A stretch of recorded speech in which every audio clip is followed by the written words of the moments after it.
All right, I'm going to start Brandon Marcello with a difficult question. He is a very smart guy, so I think he can handle this. That's what I love about He y'all's can't fix relationship. his microphone. Yeah. So. 24/7 Sports and CBS. B Marcello on Twitter is where you follow him. What's up, Brandon? How are you? I'm doing well. I shaved right before I came on. Uh-oh. I nicked myself. Wow. Uh-oh. Hey, So I'm not very smart. not that you want a signature look, but you could do every interview with that leather helmet on without even saying anything when you just come on across the country. See if anybody notices. Yeah, and just see how many people point it out. Well, when they do, I act like there's nothing Right. there. I just keep talking. I don't know what you're talking about. Just got back from the post office. Yeah, we just stumbled into this conversation earlier. Lance brought something up about Kalen DeBoer. All right, so you may chuckle at this, but rival fan bases used to say of Nick Saban, he's not the best X's and O's coach, but he blah, blah, blah, blah, blah. Like, he's not the best X's and O's coach. And as I pointed out, I thought Alabama was pretty good when Saban was there. So we were discussing, could Kalen DeBoer maybe be a better X's and O's coach? I'll ask you, the old IROC racing series that had the equally prepared cars, we bring that up often as a reference. If we had equally prepared teams, who do you think would be among the coaches that would be considered the best X's and O's coaches in college football? Wow. What a question. Yeah, I told you I'd start you with a tough one. Good morning, Brandon. I'll say this. If it's a tight game in the fourth quarter, I'd go with Nick Saban over anybody. The argument could be made that Saban was just a guy that went out and really just got really great talent and then kept them there on campus, and then 2 to 3 years later really developed those guys into everything you'd want in an NFL guy. But when it comes to coaching in game, I want to say Saban was someone that you would necessarily fear for all 4 quarters. But when it came down to crunch time, he hit the right buttons a lot of the time, most times, except for, the kick six and some other situations. But, Kalen DeBoer, as great as he's been in his career, and I'm not downplaying anything he's done, it's just that, yeah, he's got like a 90% winning percentage, but he hasn't coached on a major conference level. The conference that he just won folded. It's dead. Yes, he went to the playoff. Yes, he went to the national championship game. But, I need to see what he does week to week in a big-time conference where you're going against the best of the best talent-wise and the best of the best coaching-wise. Having said that, Kalen DeBoer has done everything right so far at Alabama. He is absolutely killing it in recruiting, and I thought a lot of us thought he would struggle a little bit. Brian Harsin, he is not, Bama fans, and I'm with you. DeBoer is one of the better X's and O's guys in game right now, especially with the offense, obviously. But how does that progress week over week when there maybe are some more challenges there that he's got to overcome? Well, we'll see. It's way too early to say that, but when we talk about in-game stuff, I'll go with Saban every time. Yeah. I will. I would just say this, though, Brandon. When you do top 10 coaching list, most of those find James Franklin and Lane Kiffin on it. James Franklin has 3 top 10 wins in his entire career. Yeah. Lane Kiffin has 2. And Kalen DeBoer in 2 years in the Power 5 already has 3. So he's already got as many as Franklin and more than Lane Kiffin. I'm just saying, and the whole reason I brought this up was Kalen DeBoer is taking over an elite program with better talent than he had in Washington. So my whole thing is just the sky's the limit with this guy. Oh, yeah. I agree. I think he's probably the best hire Alabama could have made, regardless of year over the last 5 years, considering all the candidates that could have been available during that time period. Kalen, I think some of the quote-unquote bad rap on him is it's like, well, all he's done is win with Michael Penix, whether it was at Indiana, then at Washington. But he's more than that. He's a developer. You see what he did at Indiana and what he did with Penix year over year, and what he did at Washington. There's that connection there. Now, in this new transfer portal era, I think DeBoer's a guy that'll be much more successful by bringing high school talent in and developing them than he will be from getting a transfer to come in at quarterback, and then all of a sudden that's the difference that gets them to a national championship game. He's a type of guy that's going to develop players, and that's how he's going to win. And we'll see if he can do that at Bama. I think he can. I think he's going to end up winning a national title here the next few years. Maybe not this year, but, a little bit too early, I think, for me to say he's a better game day coach than Nick Saban. All right, listen, your answer doesn't have to be short here because we'll move on to other topics, but I'm finishing up the 9th season of Suits right now, so I'm in the legal frame of mind. So I'm going to permission to treat you hostile here with a short answer. Media people, fans in general, we are more impressed by X's and O's on the offensive side than we are the defensive side. So I think that the Nick Sabans of the world don't get as much credit as the Kalen DeBoers and the Sarks and the Lane Kiffins of the world because we're wowed by offense and we're not smart enough to understand the defense. Fair or not fair? Oh, that's absolutely fair. I think it's because a lot of media, and probably even including myself, we're just so smooth-brained when it comes to actual X's and O's and understanding it that we just fall in love with offense because it's more exciting. Yep. There's like one guy with the ball in his hand the entire time, and we're just trained to watch that guy. Defensively, the cameras on TV, they're not focusing on the back end and what's going on at linebacker and stuff before the snap. Everybody's eyes are naturally trained to look at the offense. So, yeah, very much the reason why a lot of us lean toward the offensive coaches and even the administrators hiring offensive coordinators to be head coaches is because of that. We're smooth-brained in that opportunity to kind of understand football. I've tried to learn things defensively and even offensively by talking to coaches on and off the record about things, but it's just that monkey brain of ours. We're like, oh look, bright light, and we'll look at that. That's the football the quarterback's got 6 points. Yeah, yeah. I would not that I'm looking for a place to build a Saban library right now, in his history, but. One more thing is if you think Kirby Smart's a good X's and O coach, who taught him? Nick Saban taught Kirby Smart from basically the cradle to him being the greatest coach in college football right now. So I rest my Nick Saban defense there.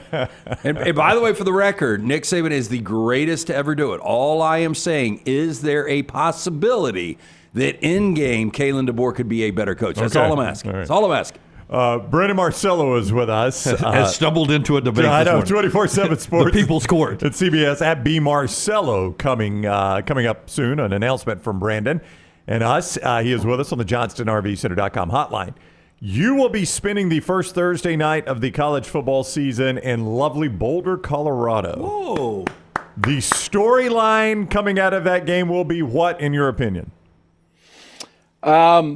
Easy win. Listen, North Dakota State they're not what they have been. I mean, they came off 3 or 4 losses last year.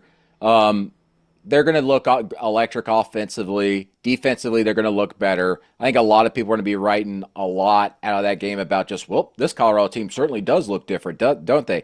To me, that's not necessarily what needs to be talked about. Is Colorado ready to go on the road week 2 and play a night game at Nebraska? Where Nebraska, if you look at their schedule and the expectations the fans have there this year, they're expecting to start 6-1 or 7-0 at Nebraska this year. And you look at the schedule, it is hard to discount that. Those Nebraska fans are going to be louder, hungrier, and so is that the players as well and the coaching staff than they have been in a decade. And Colorado is going into a bee's nest there in a little over a week and a half. So, yeah, they get to get their little pushover play game here.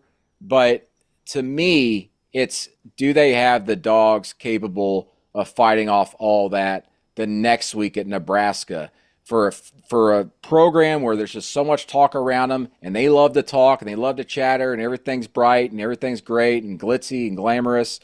Are they ready to go play in a mud bath?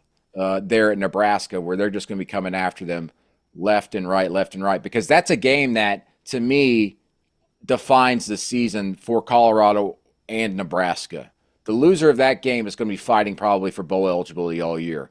The winner of that game is bowl eligibility and beyond and potentially exceeding their own expectations. That's a huge week 2 game that I think a lot of us will be talking about when it gets here, but I think right now we're not really keyed in on just how important that game really is to those two programs. Sticking in the Big 12 with Colorado, is this conference the most unpredictable conference you've ever seen going into a season? Like, you can make an argument, 5, maybe even 6 teams could win this and get the automatic bid. Yeah, I'm with you there. Outside of the MAC in previous years, yes, this is the most unpredictable, at least going in. On paper, I would say all but maybe like 3 or 4 teams have a legitimate argument to say this is why we should win a Big 12 championship this year. The only team I'm really down on is Cincinnati and maybe Houston. But I'm with you. This is going to be a conference where we're going to have the closest games, probably some of the most thrilling finishes.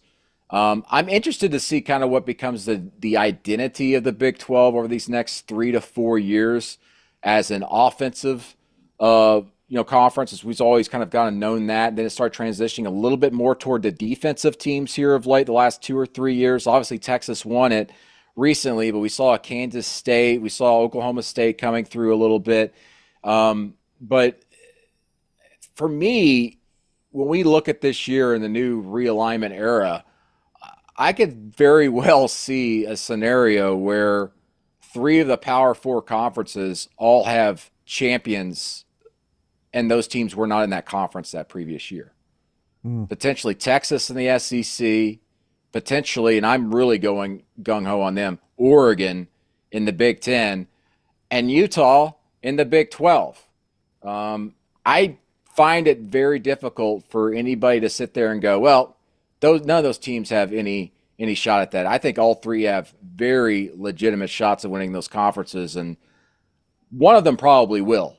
And they're going to piss off a lot of the old gray-haired people in those conferences who are accustomed to their big-time programs winning that conference, and none bigger than in the Big 10. Can you imagine the Ohio State and Michigan fans if Oregon comes in and wins that thing, especially with Ohio State just saying it's national championship or bust right now? Our monitors, our 5 monitors in here are 70 inches. And when you said old gray hair, I saw your eyes cut at me, and I did not appreciate that. He's got no hair. I can't believe you have hair. I was going to say. Well, what grows around the lower globe of my head is gray. Thought you were going another route there. I will tell you that last time we saw you in person, you were leaving the SEC media days to go to the Big 10 media days. It does seem like a foregone conclusion. It's either Oregon or Ohio State. Both are easily in the playoffs. There's all that stuff in the Big 12. There seems to be 3 or 4 teams in the ACC. There seems to be a ton of teams in the SEC. What's another storyline after Ohio State or Oregon in the Big 10? What's a talking point there? What's the intrigue there after you left Big 10 media days? Is Penn State finally going to make the playoff in this new expanded field? Penn State obviously has been so close in the conversation the final 3 to 4 weeks of a season, never can come through. The offense has just been stale the last couple of years despite having the talent there to be more explosive. They made a great hire in the offseason with Andel Kotelnicki as the offensive coordinator previously at Kansas. So diverse in that offense, but also something that very much steers into James Franklin's thinking and philosophy offensively for what they want to do, but they're going to be a little bit more creative. Can Penn State finally break through there? They don't need to win the Big 10. They don't have to beat Michigan and Ohio State, obviously the schedule the way it is, but they need to get into the playoff here this year or next year. Otherwise, we keep talking about Ryan Day maybe being on the hot seat, and that's an actual legitimate question, I think, from talking to people around the country about if he can't beat Michigan, also doesn't make the playoff, he might very well be on the hot seat if he does not do that with everything they did this offseason. Well, James Franklin, I think in a certain extent, you could say that over the next year or two. They have been so they have fallen short of expectations. They've been so close to getting there. They got to do it now these next 2 years. They got to get in that 12-team field now that it's expanded. So, Brandon, all over the country during football season at all the biggest games. And starting on Labor Day, every Monday, Brandon is going to be right here with us. You know that Dunaway and Luganville are going to do Monday Morning Live every Monday morning starting at 7 Central. Then at 8 Central, Brandon joins me for the middle 8. Now, if you know anything about football, the middle 8, the last 4 minutes, the first half, first 4 minutes, the second half, most important part of the game. We also happen to be right in the middle of Monday Morning Live in the next round. I did not initially think of this, but after we came up with the name, I'm like, hey, we're at 8 o'clock too. So the middle 8, and Brandon's like, I thought that's why we came up with the name. It was 8 o'clock, yes. So Brandon, we're excited to start the show on Labor Day. We're going to have fun every Monday talking about what we just saw. Yes, we are definitely going to be one of the 4.2 million podcasts in the world. We're one of them, baby. We're one of them. The middle 8. I can't wait for it. I'm really looking forward to it. There's nothing more than I love to talk college football, but especially right after we just get off a weekend of games and we can kind of look ahead at everything on a Monday morning, the rankings coming out, all of that. Monday mornings to me, even growing up, was one of the more exciting times because going to school or even going into work when I was first getting in the workforce, everybody getting together and talking about what they saw that weekend on Saturday and where their team should be. It's one of my favorite kind of times to talk. So I'm really looking forward to this and tapping into that excitement. Yeah, I will tell you that for those of you that watch us and consume us on video platforms, and sometimes you do it after work, on your way to work on Monday mornings, remember the audio app is a free download. We don't even take your information. You download it, boom, it just automatically starts playing. It works in CarPlay. So 7 a.m. Central, Luganbill and me, then 8 a.m. Central with Brownie and Marcello. Audio stream into work. Watch us if you can. It'll be video and audio platforms, and maybe another announcement coming up at some point. Yeah, that's not our last Monday announcement. We'll get to that. But the middle 8 starts on Labor Day, 8 a.m. Central Time with myself and Brandon Marcello. We look forward to it, Brandon. Have a great week. All right, gentlemen. It's great. Thank you so much. Thank you, man. Take care. Brandon with us on the JohnstonRVCenter.com hotline. See him at CBS Sports and 24/7.